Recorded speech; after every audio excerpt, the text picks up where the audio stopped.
Welcome. This is a webinar about the NAEYC Provisional Accreditation. I would like to have you meet the AQIS facilitator team that will be with you for this webinar. I am Sherry Lambert from EastCon, serving the Northeast region for AQIS. Hi, I'm Liz Parmalee from Cooperative Educational Services, CES, serving the Southwest region for AQIS. Hi, my name is Jean Barisi. I work for CREC and I serve the North Central region for AQIS. Hi, my name is Lori Blake and I am the AQIS facilitator for Kayak, serving the South Central region of the state. We hope when you are done watching this webinar, you will have a better understanding of what provisional accreditation is and the steps of the process. During this webinar, we will discuss what provisional accreditation is, why a program would choose provisional accreditation, the two-step process for completion of provisional accreditation, and the resources that are accessible on NAEYC's website that help support you in the process. Let's begin with answering the question, what is provisional accreditation? Provisional accreditation is intended to be used by programs that cannot have visitors at this time. This is one way that NAEYC has responded to the concerns that have risen from COVID-19. Provisional accreditation is a way for programs to continue through the accreditation process even when you cannot have an on-site observation visit. Provisional accreditation provides a way for programs to share and have their program and classroom portfolios reviewed by an assessor through a file sharing system. At a later point in time, once you are allowing visitors, you would have the on-site observation to complete the process. There is no extra fee for choosing provisional accreditation. The same fees apply for provisional accreditation as they do for the standard accreditation.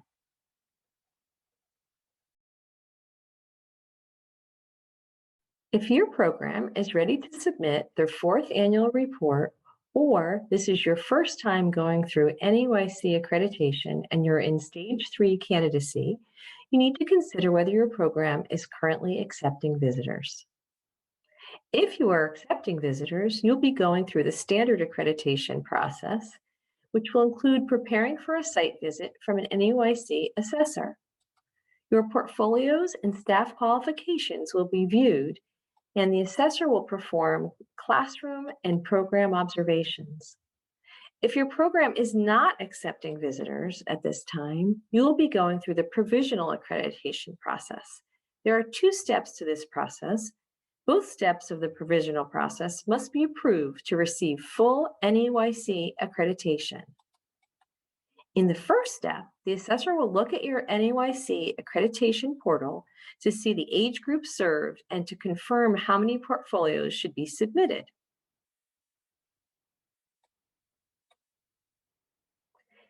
Next will come the digital portfolio review, which will be done remotely by your assessor.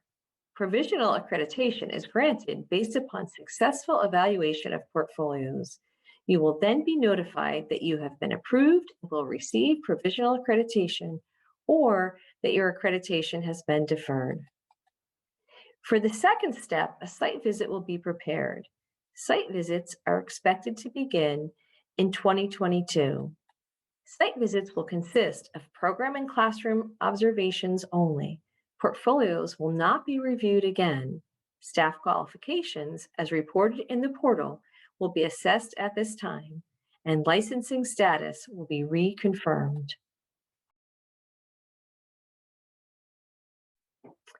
An important part of your first step of the provisional accreditation process is engaging in a consultation with an NAEYC staff member.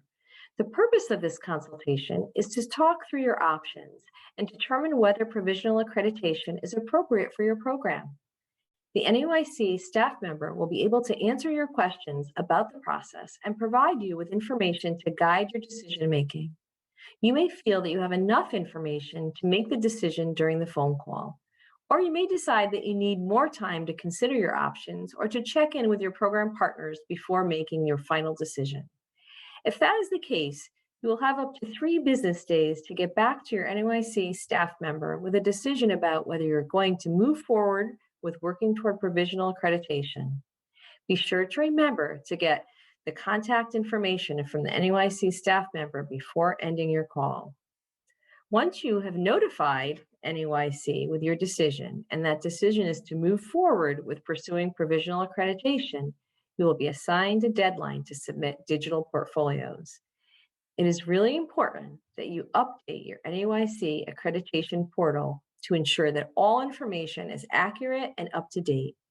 This includes your contact information, current classroom serving children, current staff, and staff qualifications. Once you decide to move forward with provisional accreditation, you will need to create a digital portfolio.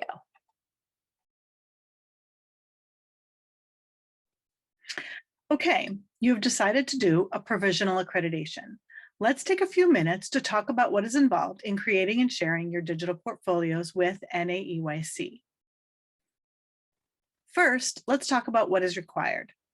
Once you confirm with NAEYC that you will intend to pursue provisional accreditation, you will be given a date by which your digital portfolios need to be uploaded to NAEYC's share file. Programs electing provisional accreditation must submit digital versions of the program portfolio and one class portfolio per age category served by the stated date. Next, you'll want to familiarize yourself with the NAEYC resources available to you. Recognizing that some programs might need some support in creating digital portfolios, NAEYC created several resources to help get you started.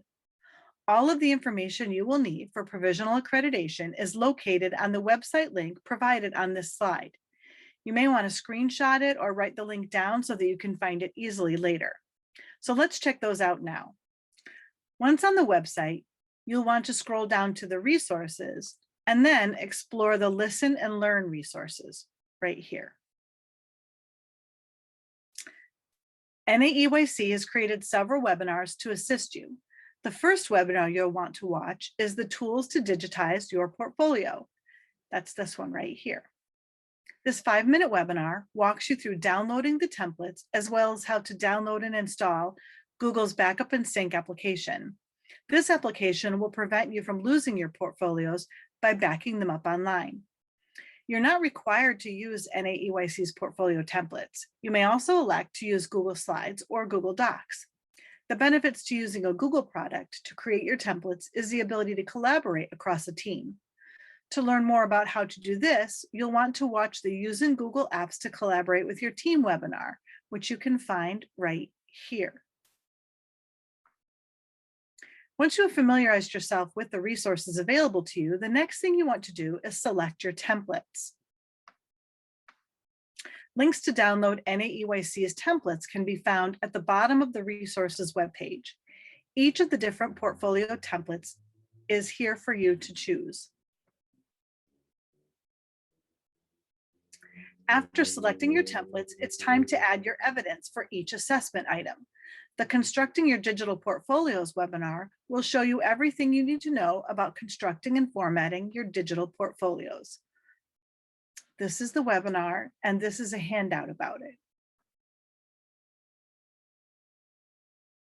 If you plan to use NAEYC's provided templates for your portfolios, you'll want to watch the How to Use the Portfolio Templates webinar, which is right here.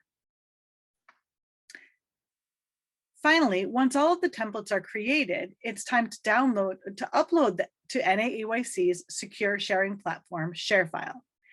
NAEYC has created 2 short webinars to help you upload and share your portfolios. These can also be found on the resources webpage under the Listen and Learn resources, version 1 and version 2.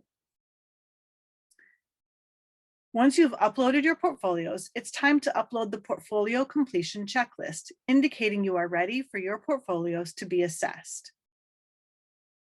The checklist is located in the share file and will be available to you when you upload your portfolios.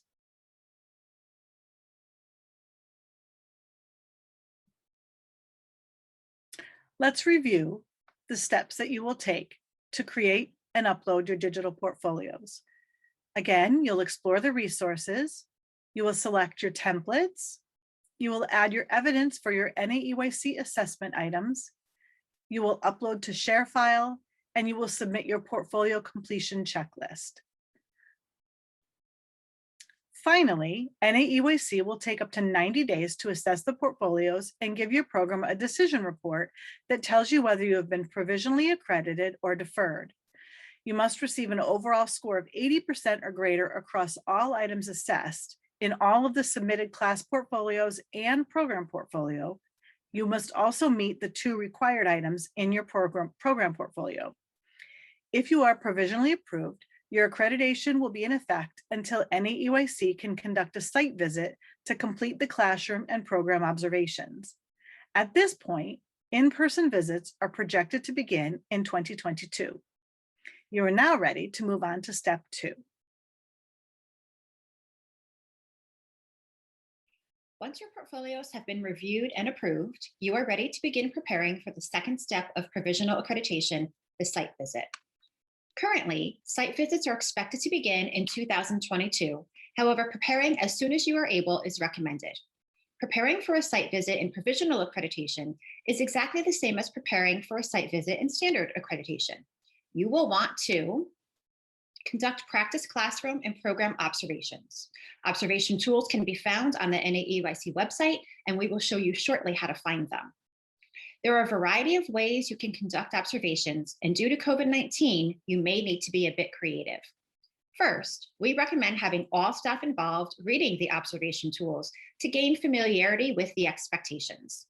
Next, if you are able, you can have staff take turns observing using portions of the tool and providing one another feedback. All staff members can participate in this process, and it may be helpful to have a variety of staff members to do so. If this cannot be done across classrooms due to COVID, staff within a classroom can perform a self-assessment of their own practice using the tools. At this point, using the tools to reflect and provide feedback on practice should help you make any final touches you need in order to feel ready and confident for the site visit. Ensure 72-hour notification policy compliance. This applies only to programs renewing their accreditation and refers to when certain circumstances need to be reported to NAEYC. The full policy, listing all the circumstances that need reporting, is located on the NAEYC website. Ensure the portal is up to date. Any changes in your program should be accounted for, and all staff qualifications should be updated as they will be checked at this time. Be sure to have all staff review the site visit protocol located on the NAEYC website. If possible, we suggest you have a staff meeting, virtual if needed, in order to ensure everyone is understanding of the protocol and can have an opportunity to ask questions. The more everyone understands the site visit process, the more everyone can feel comfortable by eliminating the elements of surprise. In the site visit protocol document, it clearly lays out what will occur leading up to, assessor contact, scheduling, etc., and during the site visit. Everything in blue is in response to COVID-19 specifications. We're going to go to the NAEYC website now to locate the documents mentioned here that you will need to prepare for your site visit so we can see how to find this information firsthand. As you can see, we are on the main page of the NAEYC website. To begin, when looking for accreditation materials, I always start with going to the Accreditation tab and then moving over here to the Early Learning Program Accreditation tab. Clicking on that will bring you to the page titled Early Learning Program Accreditation.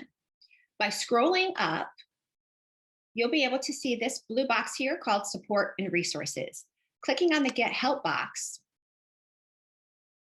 will open up the door to many accreditation resources that you'll find helpful as you prepare for your site visit, as well as other parts of accreditation.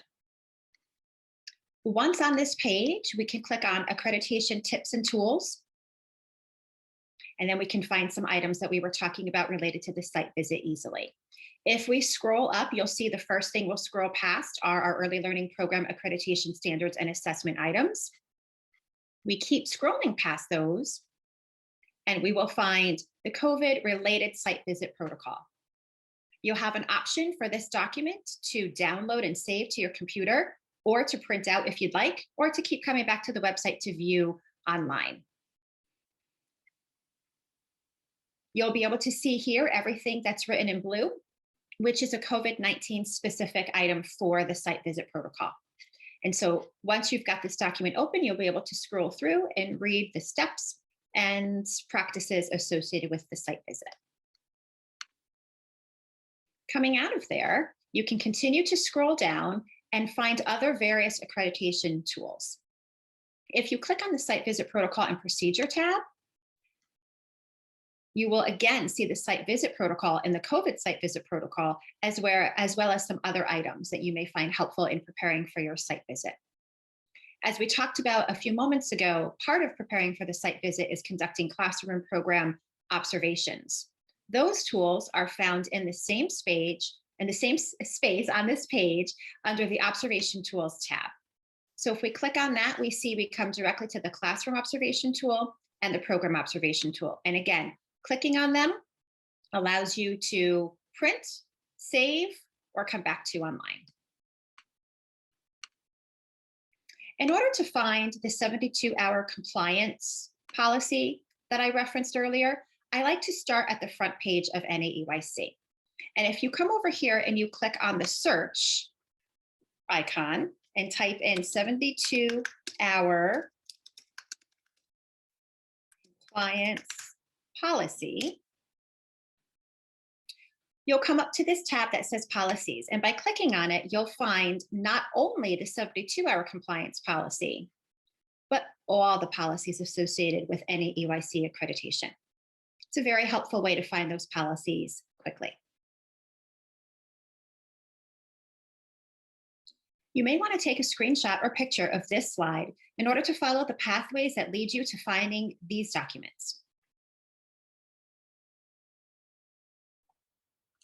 As you just saw on the NAEYC website, you will find many resources to support you in the provisional accreditation process and general tools and resources that will be applicable to both standard and provisional accreditation, such as a site visit protocol document that will help you with what to expect during a site visit, tools to support portfolio development, and an administrator packet that provides program administrators with additional information regarding the various forms and procedures that are commonly used during an NAEYC visit, as well as helpful information about what to expect after the visit is completed. All NAEYC accreditation resources can be found on their website listed on this slide at www.naeyc.org.